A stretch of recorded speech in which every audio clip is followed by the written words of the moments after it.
What's up, man? Je suis la chaîne, frérot, tu connais. Franchement, les frérots marocains, c'est comment? Parce que là, franchement, là, les Égyptiens, là, ils ont éliminé la Côte d'Ivoire, ils ont éliminé le Maroc, ils ont fait Zarma, genre premier match, ils ont perdu face au Nigeria. Tout le monde a dit, ouais, l'Égypte et tout, ils sont pas assez chauds, ils comptent que sur Mohamed Salah. Deuxième match, l'Égypte, ils remportent le match 1-0. Troisième match, l'Égypte, ils remportent encore leur match 1-0. Les mecs et tout, tranquillement, sans forcer, ils assurent leur qualification en huitième de finale. On s'est dit, ouais, la Côte d'Ivoire, voilà, la Côte d'Ivoire, les éléphants, ils ont éliminé l'Algérie, tenant du titre. L'Égypte n'a rien montré lors de cette Coupe d'Afrique. Ils comptent que sur Mohamed Salah. Les Égyptiens, ils n'ont rien dit. Ils ont remporté la Côte d'Ivoire, tir au but, ils ont fumé les Ivoiriens au tir au but. Deuxième match face au Maroc. On s'est dit, ouais, le Maroc et tout, franchement, c'est une bonne équipe.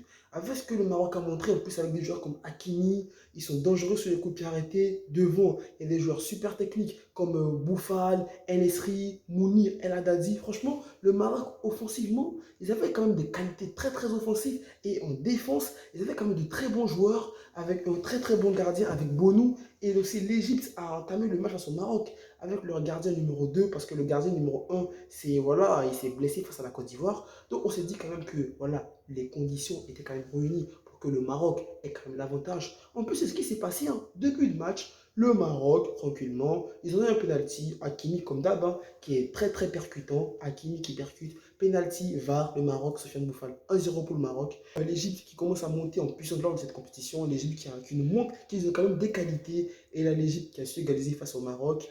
Prolongation, le gardien marocain encore, il se blesse. On se dit là, ça fait trop quand même deux gardiens du Maroc et l'Égypte qui fait entrer le troisième gardien. Je me suis dit quand même, oui, face à la Côte d'Ivoire, l'Égypte, ils ont fait entrer le deuxième gardien, il a super bien joué. Mais est-ce que le troisième gardien marocain était prêt à rentrer? Je me suis dit quand même, et tout, ouais, c'est les prolongations, il va pas être concentré parce que c'était vraiment un très bon match. Et un gardien rentré dans de telles conditions, c'est super compliqué. Je me suis dit, ouais, quand même, le Maroc, ils ont quand même des qualités offensives très impressionnantes. Mais voilà, hein, quand tu as Mohamed Salah dans ton équipe, tu peux tout faire. Salah, franchement, Mohamed Salah. En fait, je ne regarde pas les matchs de Liverpool, hormis la Champions League. Donc, je ne sais pas vraiment les qualités de Mohamed Salah. Et là, dans cette Coupe d'Afrique, là, j'apprends vraiment à découvrir Salah. Et Salah, franchement, il est très, très, très impressionnant. Malgré qu'il est petit de taille, le mec, physiquement, franchement, il ne perd pas beaucoup de ballons, Salah. Et Salah qui voit très aigué au second poteau. Et voilà, l'Égypte qui inscrit son deuxième but tranquillement. Et l'Égypte qui gère son match hein, jusqu'à la fin.